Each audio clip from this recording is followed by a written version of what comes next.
नमस्कार, मी जयश्री जेजुरकर. माझं नाव पूर्वा पण आहे. सासरी सगळे पूर्वा म्हणून ओळखता, म्हणून माझ्या बऱ्याचशा पेंटिंगवर तुम्हाला पूर्वा म्हणून लिहिलेलं दिसेल. मी प्रोफेशनल पोर्ट्रेट पेंटिंग आर्टिस्ट आहे. गेल्या 10-15 वर्षात पुण्यात प्रॅक्टिस करते आहे मी. तसं बघितलं तर सुरुवात अशी लहानपणापासूनच झाली. अगदी माझे बाबा, माझ्या सगळ्या बहिणी, सगळ्यांचं पेंटिंग उत्तम होतं.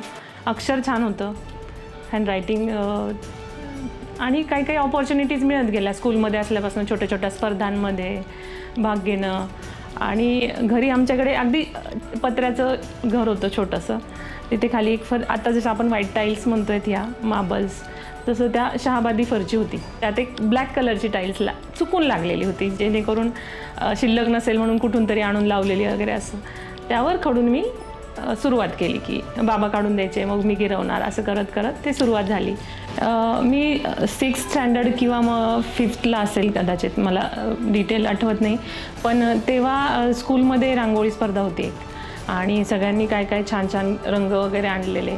पण मला काहीतरी समहाऊ डिफरंट करायचं होतं, म्हणून मग मी ठरवलं की मला मग बाबांच्या एका टेक्स्टबुकमध्ये, ते लहान असतानाचं टेक्स्टबुक जे मला फार आवडायचं, त्यात मी बघितलेले की कविता छान छान होत्या आणि चित्रही छान छान होती.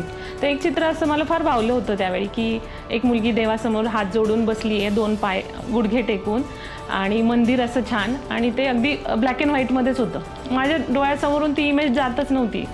आणि मग कलर आणायचे तर आमच्या गावात कुठे, अगदी छोट्या गावात राहत होतो, त्याच्यामुळे तिथे काही मिळण्याचा चान्स नव्हता. मग मी आमच्याकडे बंबावरती त्यावेळी अंघोळीसाठी पाणी तापवायचे. मग त्यातले कोळसे जे असतात, लाकूड जळाल्यानंतर कोळसे तयार होतात, तो प्रॉपर मी कोल खलबत्त्यात घातला, तो कुठला आणि त्याचा काळा रंग एकदम डीप ब्लॅक तयार झाला. तो चाळणीने चाळला आणि त्याची मी ग्रे शेड्समध्ये रंग तयार केले आणि त्याच्यापासून ती रांगोळी काढली. आणि तिथे मी एक माझा एलिमेंट ॲड केला की एक समई काढली. समईचा जो येलो लाईट, जो ऑरा म्हणतो आपण, तो त्या मुलीच्या आउटर फेस प्लस त्या देवाच्या मूर्तीवरती पडलेला. असं फक्त तेवढा येलो सोडून बाकी सगळी रांगोळी ब्लॅक अँड व्हाईट होती. आणि ती इतकी भावली सगळ्यांना, खूप बक्षिसं मिळाले, खूप ॲप्रिशिएट केलं गेलं आणि झाला माझा तिथून प्रवास सुरू. आता आपल्याला गुगलवर किंवा एका टॅबवर सगळं अवेलेबल होतं, तेव्हा तसं बिलकुलच नव्हतं. रादर कम्प्युटर्स पण तेव्हा नवीन आलेले होते, त्याच्यामुळे कुठेच असं काही अवेलेबल नव्हतं की मला अगदी जागतिक स्तरावर कुठले आर्टिस्ट आहेत आणि काय असं माहिती होईल, अजिबातच नाही. सकाळच्या चित्रकला स्पर्धा त्यावेळी व्हायच्या आणि त्यात हिरिरीने अगदी उत्साहाने सगळेजण सहभागी व्हायचे, तसं मी पण व्हायचे. आणि आमचे त्यावेळी ड्रॉइंग टीचर होते, निकाळे सर म्हणून आमच्या स्कूलमधले. तर ते टीचिंग तर छान करायचेच, पण त्या फावल्या वेळात त्यांच्या जे ऑफ पिरियड्स असायचे त्यावेळी ते शाळेच्यासाठी म्हणा किंवा मग स्कूलच्या रिलेटेड काही कामांचे पेंटिंग्स करत बसायचे. त्यांचं हातखंडा होता पोर्ट्रेट्समध्ये. आणि तेव्हाच मला वाटायचं किती हुबेहूब डोळे काढतायत आणि ते डोळ्यातले भाव आणि सगळे एक्सप्रेशन, काय ती व्यक्ती सांगू इच्छिते ते सगळं अगदी लगेच बोलकं व्हायचं चित्र. मग तेव्हाच कुठेतरी मी ठरवलेलं की आपल्याला जर चित्र काढायचे तर असं जमलंच पाहिजे. 11th-12th मी सायन्स सेक्शन घेऊन मी पूर्ण केलं. तोपर्यंत मला आयडिया नव्हती की मी पुढे काय करणार आहे. तोपर्यंत मला असं वाटायचं की काहीतरी मोठ्या कॉलेजमध्ये कुठेतरी बाहेर जाऊन आपण शिक्षण घेणार आहोत. पण फायनान्शियल कंडिशन म्हणा किंवा मग माझे बाबा तेव्हा रिटायर झाले होते तोपर्यंत, मग असं काही इन्कम सोर्स नव्हता की मी बाहेर जाऊन शिकू शकणार आहे. मग मी घरी राहून कुठे काय करता येईल म्हणून ATD आर्ट टीचर डिप्लोमा असं मी ॲडमिशन घेतलं एका प्रायव्हेट कॉलेजला कोपरगावमध्ये. आणि मग तिथे थोडं कळायला लागलं की कोण कोण कलाकार होते मोठे मोठे, हळदणकर म्हणा किंवा वॅन गॉग म्हणा. जसं की मी आज ही साडी घातली, हे राजा रवी वर्मांच्या पेंटिंगशी रिलेटेड आहेत सगळ्या या इमेजेस. ही जरी हँड पेंटेड नसली तरी कुठेतरी माझ्या close to my heart it is. पण माझं फ्रॉम हार्ट जे येतं ते माझं पोर्ट्रेट किंवा मग फिगरेटिव्ह फॉर्म असतं. तसं मला त्यांना मी गुरु मानते की हळदणकर सर म्हणा किंवा मग राजा रवी वर्मा, मला त्या स्टाईलमध्ये पेंटिंग करायला फार आवडतं. सुरुवात करताना मी मोस्टली बरेचसे आर्टिस्ट असं करतात की लाईटपासून सुरुवात करतात, पण मी डार्कपासून सुरुवात करते, अशी माझी थिंकिंग. आणि आपलंच मूड एक मोठा फॅक्टर मॅटर करतो ते चित्र काढताना, आणि त्यात येतो तो चित्रात. जसं आपण म्हणतो की एखाद्या गायकाचा गाणं म्हणताना मूड जसा आहे तो आपल्याला ऐकताना जाणवतं की कसं गाणं म्हणतोय तो किंवा ती. तसं मला चित्रांच्या बाबतीत पण म्हणायला आवडेल की माझ्या मूडनुसार ते चित्र तयार तसं होत जातं. जसं की माझ्या पहिल्या मुलाच्या प्रेग्नन्सीच्या वेळी मी कृष्णाचं काढलेलं, बाळकृष्णाचं, आणि मी ते सतत असं हवं आहे, असं बाळ हवं आहे केलं. ते चित्र तसं झालं, माझं पिल्लू पण तसंच झालं. सेकंड माझ्या मुलीच्या वेळी पण मी हे चित्र काढलेलं अनाहिताचं, वर्ल्ड्स बेस्ट स्माईल असणारी मुलगी, इराणची मुलगी आहे ती, तिचं काढलेलं. तर त्यावेळी पण तसाच अनुभव आला मला की आपल्या भावना ज्या चालल्यात, मनात काय गोंधळ चालला आहे, किंवा मग आपण किती फ्रेश आहोत, किंवा किती पॉझिटिव्ह वाईब्स आहेत, तेवढ्या त्या पॉझिटिव्ह वाईब्स आपल्या चित्रात आपोआप येत जातात आपल्या मूडनुसार. मी ज्या मीडियममध्ये काम करायच्या आधी ते ऑइल आणि वॉटर होतं, ऑइल कलर्स आणि वॉटर कलर्स. पण आता मी रिसेंटली मी जे काम करते ते सगळं चारकोल, सॉफ्ट पेस्टल आणि ॲक्रेलिकमध्ये करते. तर ते काम करताना मला एक लक्षात आलं की ट्रेडिशनली जे आर्ट फॉर्म लोक करायचे, जे मोठे मोठे आर्टिस्ट होऊन गेले, ते सगळं ऑइल कलर, वॉटर कलर हे वापरून करायचे. ॲक्रेलिक तर आता इंट्रोड्यूस केलं आहे एक गेल्या 8-10 वर्षात. पण आधीचं ट्रेडिशनल आर्ट फॉर्मसाठी जे वापरायचे ऑइल कलर्स वगैरे, त्यांना खूप महत्त्व आजही देतात. मग आता मी एक्सपिरियन्स करते, मी हा कलर मला हे मीडियम वापरताना मला जर का आनंद वाटतोय आणि त्यातच मला करिअर करायचं आहे पुढे, तर का नाही करावं. मग तुम्ही त्यात एक्सपेरिमेंट करते ना मी, की जेणेकरून आता जिथे स्ट्रोक्स द्यायचे तिथे स्ट्रोक्स देते, जिथे मला मर्ज करायचं आहे तिथे मी मर्ज करते. 2 शेड्स मर्ज करताना मी हाताचा उपयोग करते. काही लोक टूल्स वापरतात, मी हाताने करते. एका चित्रावर 3-4 प्रकारे काम करून बघणार, आणि ते केल्यानंतर मला जे आता वाटतं की हां, हे फायनल रिझल्ट याचा छान मिळतोय, तर मी त्यात काम करते. हा मी तसा एक्सपिरियन्स घेतला. काही वेळा असं असतं की आता मला एक काम असं आलेलं की एका आजोबांच्या आईचं त्यांना फोटो हवा होता. त्यांच्याकडे त्यांच्या आईचं कुठलाही फोटो रेफरन्स नाही आहे किंवा इमेजच नाही आहे काही. मी इमॅजिनरी ते मला सांगणार वर्णन, असं असं डोळे, असे असे नाक, किंवा मग ज्या व्यक्तीचं काढायचं, ज्या आजींचं, त्यांच्या भाऊ बहिणींचे त्यांनी सांगितलेलं की असे आहेत, सावळे आहेत की गोरे आहेत, नाक कसं आहे, त्या वर्णनावरून मी फोटो काढला. हे खूप चॅलेंजिंग होतं माझ्यासाठी. पण मी रात्री रफ स्केचेस काढले काही, की हे असं असेल का, असं असेल का, 3-4 काढून त्यांना पाठवले. त्यातून त्यांना की एक वाटलं जवळचं की हां, ही अशी असणार आपली आई, कारण त्यांनी कधी बघितलेलंच नव्हतं.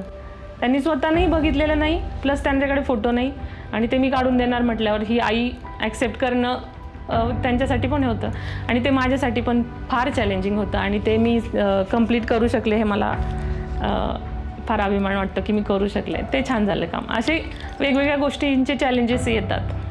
हल्ली प्रिंटआउट्स इतक्या इझिली अवेलेबल आहे, त्या चीप पण आहेत, आणि पटकन अवेलेबल झाल्यामुळे लोक हा नाही विचार करणार की तुम्ही हँड पेंटेडच हवं आहे त्यांना.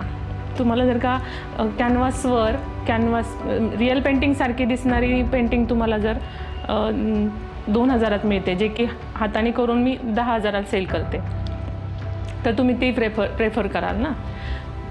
तो माइंडसेट नाही आहे. आमचं मटेरियल अगदी फार महाग मिळतं. कलर्स म्हणा, जो प्लॅटफॉर्म मी वापरते, कॅनव्हास म्हणा, किंवा मग हे जे पेपर आहे पेस्टल मॅट पेपर वगैरे, हे अगदी महाग रेटमध्ये मिळतात, आणि त्यातही आम्ही घेऊन करतो. पण ते सेल होतील ह्याची शाश्वती नाही. आणि मी घरात स्टोअर करून किती करणार, किंवा माझ्या स्टुडिओमध्ये मी ठेवणार, तर ते डॅमेज होणार.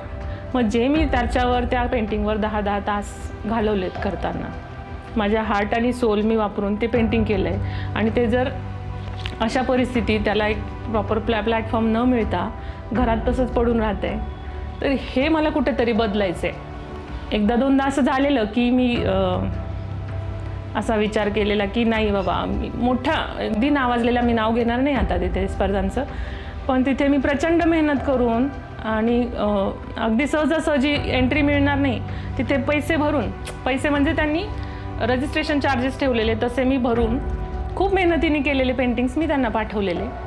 आणि जेव्हा माझ्या लक्षात आलं की ते फारच पॉलिटिक्स होतं आहे, माझे हजबंड मला प्रचंड पुश करतात की असं नाही आहे, प्रत्येक गोष्टीची एक एक वेळ असते, ती वेळ आली की तसं तसं चांगलं मिळत जातं, तू काम कर, अजून काम करत राहा. आपण असं नाही आहे की आपल्याला अगदीच आपण घरातच बसलो आहे किंवा आपण डिस्प्लेच करत नाही आहे किंवा लोकांपर्यंत पोचतच नाही आहे, पण एक एक वेळ असते ठराविक त्या गोष्टीची. असं मी आता इथे फिट करून ठेवलं की हां, माझी वेळ अजून आलेली नाही, ती येणार आहे आणि येत जाते.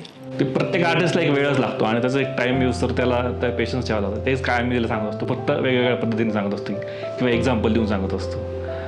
आणि किती एफर्ट द्यावं लागतात की आता ॲज अ होम मेकर ही भरपूर ड्युटीज असतात, तर ते पाहून ते करते. तर त्याला बोललं की तुला ते थोडंसं जर तुला आणखी जास्त लवकर यात काहीतरी आणखी अचीव करायचं आहे तर फुल डेडिकेशन द्यावं लागेल. बट ठीक आहे, आता घरच्या रिस्पॉन्सिबिलिटी आहे त्यामुळं थोडासा टाईम लागतो आहे. तर मी त्याला तेच बोललो की आता समहाऊ तुला ते मॅनेज करावं लागेल. हां, तर रिसेंटली जसं सोलो एक्झिबिशन झालं ते एक ॲज अ फॅमिली आम्ही फारच चेरिश करू, ज्याच्यामध्ये तिचं जे लॉकडाऊनमध्ये तिने काम केलं त्याच्यामध्ये ऑलमोस्ट मोर दॅन 100 पोर्ट्रेट्स तिने केले. आणि तिचं ॲज अ सोलो एक्झिबिशन तिचं ते PNGनी एक्झिबिट केलं. सो दॅट ते जे आहे ते एक मेमोरेबल आहे. असे आणखी भरपूर आहे की जिने ते एक रांगोळी काढली होती जे वारकऱ्यांची ऑलमोस्ट 5 to 7 फीट आणि कंटिन्यूस करून त्यांनी ते एक मोठं माइलस्टोन होतं. तसं मिस्टरांच्या बाबतीत झालं, ते माझ्या आधीपासून मॉडेल राहिले, कशाही पोजमध्ये बसून त्यांनी मला की हां काढ तू, कसंही येऊ दे सुरुवातीला. आणि आता असं नाही की हे खूप फाईन काम होताना आधी सुरुवातीचं माझे बरेचसे कामं खराब झालेले, जिथे मी डाऊन फील करायची की यार आता का होत नाही आहे. आणि तेव्हा असं नव्हतं की माझी प्रॅक्टिस नाही आहे, पण असते एक एक फेज म्हणतो ना त्याप्रमाणे. त्यावेळी नाही मला, आणि जोपर्यंत मला अपील होत नाही तोपर्यंत समोरच्याला कसं होणार हा विचार मी करते नेहमी. मग तसं प्रोसेसमध्ये मग माझ्या मिस्टरांची, माझ्या आई बाबा, सासू सासरे यांची खूप मोलाची साथ होती आणि अजूनही आहे. 7 ते 8 पेंटिंग्सचं मला UKची ऑर्डर होती UKवरनं. तर त्यांना सगळं इंडियन आर्ट फॉर्म हवे होते, जे जसं की महाराष्ट्राचं वारली पेंटिंग आहे, मध्य प्रदेशचं गोंड आर्ट आहे, केरळाचं केरला म्युरल आहे, असे प्रत्येक राज्याचं प्रतिनिधित्व करणारं एक एक पेंटिंग त्यांना हवं होतं. आणि साईज पण बऱ्यापैकी मोठा होता. आणि चॅलेंज असं होतं की ही लहान आहे तर मी कसं करणार, किती वेळ देऊन करणार. मग मी तसं टाईम टेबल सेट केलं की आपल्याला ह्या वेळात, तिच्या झोपेच्या वेळात म्हणा किंवा मग आपल्या झोपेच्या वेळा कॉम्प्रोमाइज करून ते करायचे. आणि तेवढा वेळ देऊन केलं. आणि जेव्हा ते क्लायंटनी बघितलं, त्यांच्या चेहऱ्यावरचा आनंद बघून जी काही मला आनंद मिळाला, त्यांच्या आनंदात माझा आनंद जो होता ना, बस म्हणजे तेव्हा वाटलं की हां, आपण छान, आपलं फील्ड योग्य आहे की आपण समाधान देऊ शकतोय समोरच्याला.